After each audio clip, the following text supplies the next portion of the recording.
One of the main reasons why negotiation can feel quite difficult is because for most tech employees, there's a huge information asymmetry between what they know and what the company knows. So the logic here is that even if you think the employer that you're dealing with is friendly and nice and they're trying to take care of you, at the end of the day, a business is not a charity. Economically, companies want to pay you, any employee, as little as possible so they can increase shareholder value. They can increase profits, increase the amount of value they're creating. So that means that even if the offer is good, then that is what the company perceives to be the minimum that they need to give you in order to hire you. So this happens a lot where, especially if you are working at a tier 2 or tier 3 company or in a geography which is maybe more rural and the job market's not as competitive there, people will get the offer from big tech or any larger company, and they'll be blown away by the salary and they'll immediately accept it. And that is almost always a mistake. Even if the offer that you receive is more money than you've ever seen in your life, you are basing that off of maybe one or two data points of what you had gotten in earlier jobs or what your friends in your local area are making, compared to the hundreds or thousands or millions of data points that are out there that most likely show that people are making as much or more than you. And so companies use this information imbalance to their advantage in order to underpay employees. So this is very nicely illustrated, I think, by that classic dog meme where you have a small dog and strong dog, right? So the engineer on the left is the weak, immature dog, and they have two data points. It's like, oh, my old friend, my old job, my high school friend, I talked to him or her about compensation, and I know that's what they're getting.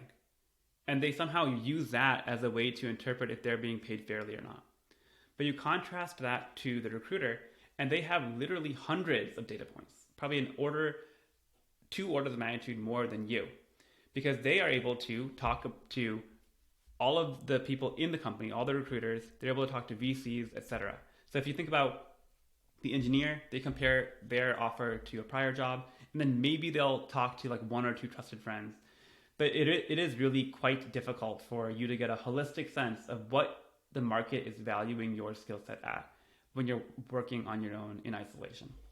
In contrast, the recruiter has a ton of data points. So they talk to candidates probably every week. And so they're probably able to get a lot of valuable data from dozens of conversations every month from people who they're interviewing. They also obviously are able to see what are we paying employees at the company today, and that can be used to educate what should we offer this new person coming in.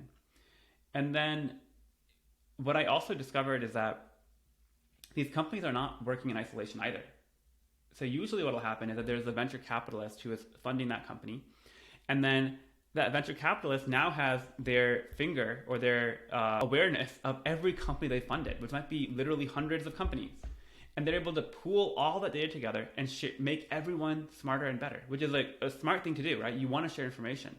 But that means that the recruiter is being plugged into this fire hose of tons and tons of really credible information from other companies similar to them in scale or size.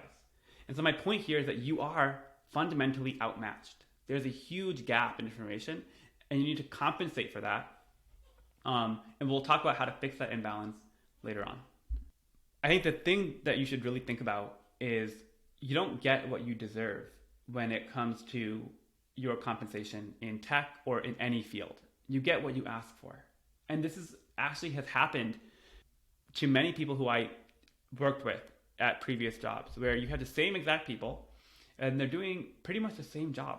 The performance is not that different. They're in the same location, same job function, same title. And yet you have one person who's making, let's say, $20,000 more.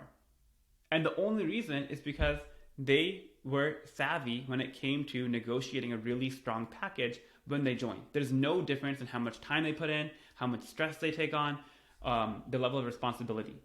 And so you have to figure out what is the standard for your package in terms of role, location, what exactly is your skill set, and then don't let the information asymmetry get in the way of you actually getting what you deserve. You have to ask for what you think is fair, and then that's how you're going to get closer to what is actually truly the thing that you should walk away with.